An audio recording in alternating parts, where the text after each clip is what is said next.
In the summer of 1966, my brother Malcolm and I qualified to participate in the newly created Junior Lifeguard program here in San Clemente. Thanks to our parents' insistence that we each create a scrapbook, we still have a number of old newspaper articles that documented and preserved the history. My brother Malcolm managed to save an article from a local paper called The Independent, written by Colonel Aaron Bank on August 4, 1966. The article was titled, "Boys Between 10 to 14 Eligible to Train," and described the architects and origins of the Junior Guard program here in San Clemente. It's amazing and satisfying at the same time how much Colonel Bank's description of the Junior Lifeguard program and my own personal experiences and memories match. Colonel Bank was a fixture at headquarters and was a mentor to many guards and junior guards over the years. It's worth noting that Colonel Bank is responsible for founding the U.S. Army Special Forces, commonly known as the Green Berets, and had a very distinguished career, finally retiring to his home here in San Clemente in 1958. The Independent article reads as follows.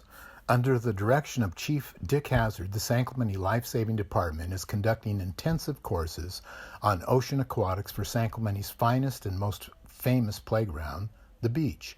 The equipment instructors are furnished by the Lifeguard Department without benefit of any additional funds or personnel. Realizing the need for this type of training in a coastal community, Chief Hazard, with the selected instructors, guards Randall Beaton and Lou Matthey, who are both extremely capable aquatics instructors and have a decided flair for working with boys, organized the program and established the criteria for selection, objectives, and training schedules. For several months, each guard contributed extra time to construct and prepare the additional required equipment. As an example, dozens of cast-off surfboards were collected and repaired. Furthermore, in order to release the two instructors each morning of the program, duty schedules, stations, and general activities of the force had to be reorganized. This belt-tightening was accomplished under the supervision of Captain Phil Stubbs. To be accepted, applicants must pass a qualifying test. Those accepted are then given an orientation on aims, policy, routine, and discipline, and the 5-week course begins. Malcolm and I were among the youngest recruits in 1966, being only 10 years old at the time, and I'm guessing it must have been in the first of 2 sessions after looking at some of the photos my parents had taken. We followed up the next year with the newly created Advanced Junior Lifeguard program in 1967. As the title of the newspaper article stated, this program was initially only open to boys. Girls were finally allowed to participate in the Junior Guard program 3 years later, starting in the summer of 1969. It took another 9 years before the first female was hired as a lifeguard for the city of San Clemente in 1977. I remember we were required to wear red bunhuggers with our red silkscreen JG shirts tucked in as our official uniform. We were also required to have our junior lifeguard patch sewn onto the front of our bunhuggers. It was quite a look. We were all told to bring a blank white t-shirt, and they silkscreened the red Junior Guard logo on the back of the shirt in the garage at Lifeguard headquarters. It was 2 years later that the current Lifeguard headquarters was built, and this structure was demolished. I believe the junior guards in black bunhuggers seen in the photos are the JGs from Huntington Beach.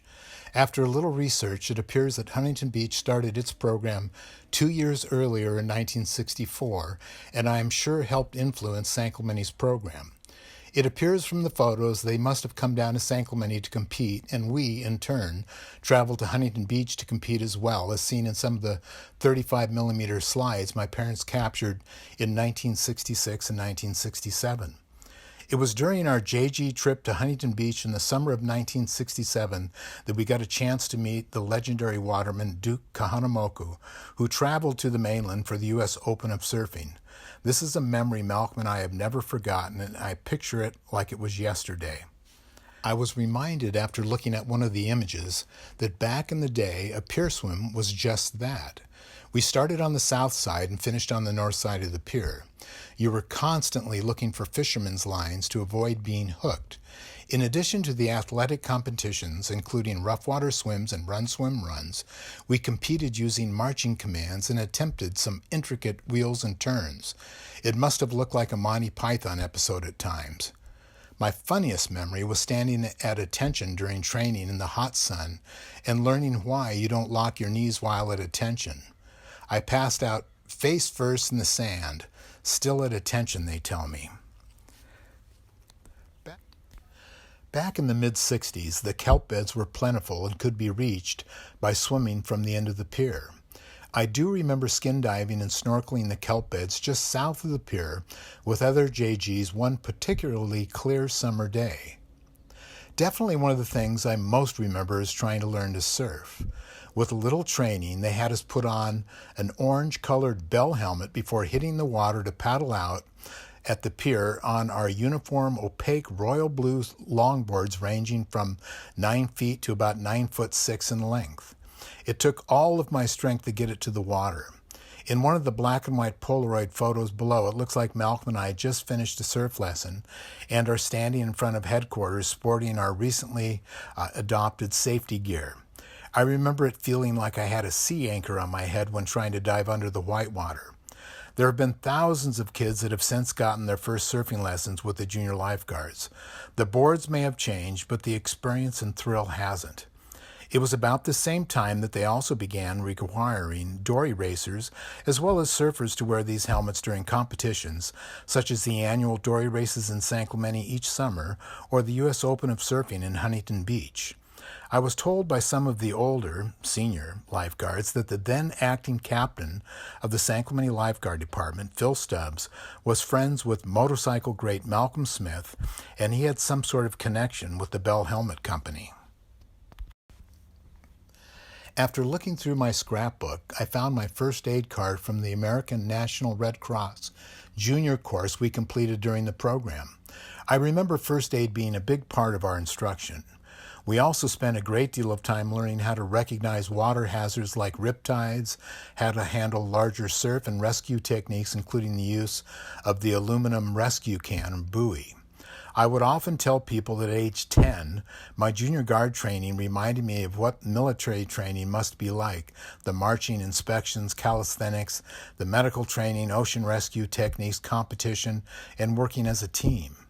As I recall, there was also an awards banquet that capped off the end of the summer when we were awarded our junior lifeguard certificates, much like they still do today. It really was everything Colonel Aaron Bank described in his 1966 article, but much more.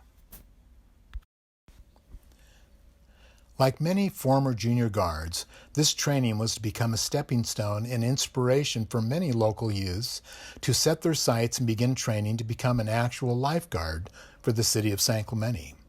I'd be remiss, however, if I didn't also mention the influence of local swim coaches like Benner Cummings, who created the San Clemente Aquatics Association in the mid-60s to help train local age group swimmers for AAU competition, and also coached the San Clemente High School swim team in the 60s and 70s.